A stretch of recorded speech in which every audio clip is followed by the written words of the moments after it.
Hello, this is Kate Extreme Vlogging at for today po ay gagawa po tayo ng reaction comment in regards of Sopronio Vasquez. Dahil po siya ang kanyang, siya po ay nanalo bilang Grand Champion, yes po, sa Season 26, The Voice USA. At lahat po ng mga kabayan natin Pilipino mula po sa bansang United States ay binoto po si Sopronio Vasquez. Okay.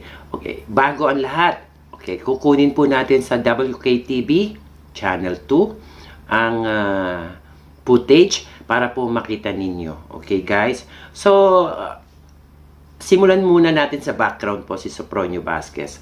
Si Sopronio Vasquez po ay sumali po sa ating tawag ng tanghalan at hindi po siya pinalad na magkaroon po ng pwesto doon. Okay. So anyhow, kahit po na hindi po siya nagkaroon ng pwesto doon, hindi po siya tumigil sa kanyang dream na maging isang tanyag na mga awit, kung hindi po sa Pilipinas, di sa ibang bansa. So nagtry po siya doon sa The Voice USA at sa kanyang unang-unang pag-awit po doon sa stage ay humarap po ang 4 na judges. Yun po yung una na nakapasok na po siya sa The Voice USA. So ngayon po, dahil doon, yes po, pinili niya po si Michael Bublé. Okay, si Michael, yes. Okay, so ipakikita ko po sa inyo na ito po yung news doon po sa USA. Alright. Here we go. Now we begin. Because it's important for her to know that. Alright. Ito po ay nagsimula sa WKTV News Channel 2. Okay? So, ito po. Okay. Ating tunghayan. Okay. So, ayan. So, kinuha po natin ang sa paglalahad po. Dito po sa WKTV News Channel 2. On The Voice, Season 26 is in the books.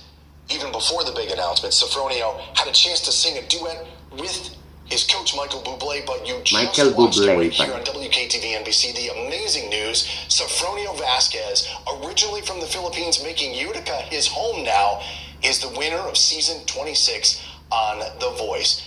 Team Bublé, a winner out of the gate. So it's going to be an exciting night here on WKTV, here in the city of Utica. But like we said, he got the chance to sing with Michael Bublé. Take a listen to this.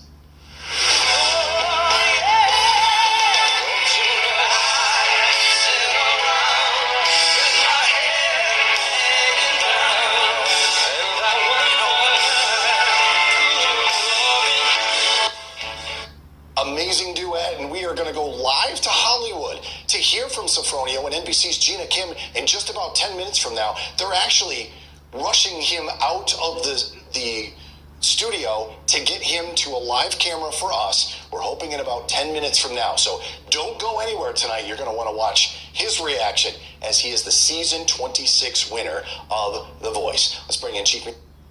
Okay, so here we go po. Isunod natin ito. Yes. Ito po yung the blind audition.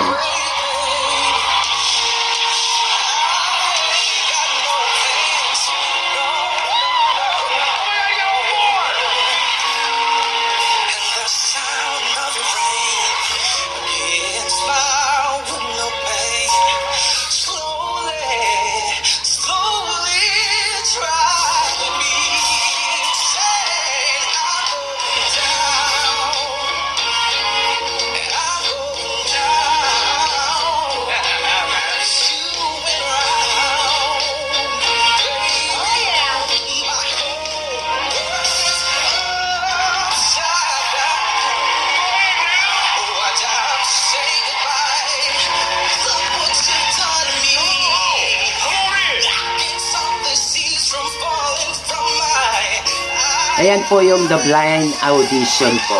Yung kauna-unahang audition niya.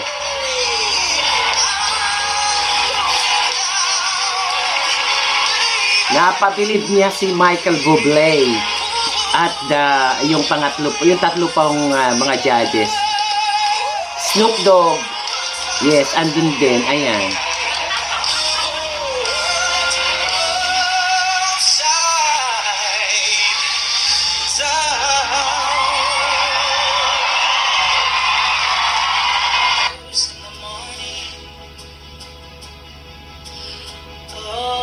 Ang galing, di ba? Yes, kakaiba, di ba? Yes. Alright. So, ayun po yung unang-una pong audition ni Sopronio Vasquez na napabilib niya po yung 4 na judges, okay? Pati po si Michael Bublé, alright. So, dahil po doon, yes, si Michael Bublé po ang kinuha niyang coach, alright. So, season 26 po ng The Voice PH. So, halos po ang ginagawa niya sa USA, nasa community po siya ng mga Pilipino. At yes po, sumasama or sumasali po siya sa mga events na kung nasaan po ang mga Pilipino at doon po siya ay nagpa-perform. Okay? So, syempre mabibihasa ang boses mo kung ikaw ay palaging nagpa-perform, right? At sa pagiging Pilipino mo, of course, syempre, sinong kakatig sa'yo? Natural kaming mga Pilipino. Of course. Syempre, natural lang na iboto ka namin, no? The rest of the people na nandoon na sumali po at talaga naman pong laban kung laban, syempre, ang mga Pilipino, magpapadaig ba tayo? Di ba hindi pa tayo magpapadaig? So, ayun. So, ngayon, eto yung news niya, okay? Eto yung news. And now we begin, because it's important for her to know that. Continuing our coverage now with the Voice finale with our very own Sofronio Vasquez. He's won season 26 of The Voice. NBC's Gina Kim is live in Hollywood with Utica's new favorite son. We've lost our voice. Waiting for you, Gina. Go ahead. Jason, look who I have here! Fresh off of the show, fresh off of his win. It's your hometown guy, Sofronio Vasquez, and his coach who needs no introduction, Michael Bublé. Lucky person you, first time coach, and you get this? Amazing. How are you feeling? I'm just in shock. I'm just happy and to be representing Team Bublé. I'm so happy for me and Shai. Now I get to bring home the trophy to my hometown Utica. I'm so excited. Tell me what it was like when Carson was taking forever to announce who was in like 5, 4, 3, 2, 1. Like, were you just dying up there? I was clearly thinking, is it really me? And then when they shouted my name, it is me. So I'm just. I saw you just collapse to the floor, and And I always cry because this is once an amazing moment for me and to all Asians out there. yeah, you're It's because of representing. him. No, man, it's because of you. Michael, when they were like Shy and this guy, like, what was going through your mind? Well, honestly, it didn't feel the way I thought it was going to feel, because I really love Shai and him so much, and I'm invested so deeply in them as people. I couldn't wait when they called his name. My first thought was to go to Shai and tell her that. Actually, the first words I said to her was, "And now we begin," because it's important for her to know that I'm going to be there for her. And for Sofronio, there's so many reasons to be grateful. I mean, what's so cool for me is to know that this American dream. I've talked to him a lot about this. This is the dream, you know, to come to the greatest country in the world, to come from a different place and immigrate and to come here and to have that kind of success and to do it for your family. And by the way, this is what a country is made up of that. And it's the greatest country in the world because of that. Because their forefathers have come and given them a life. And this dude has represented all of those people in such a beautiful way.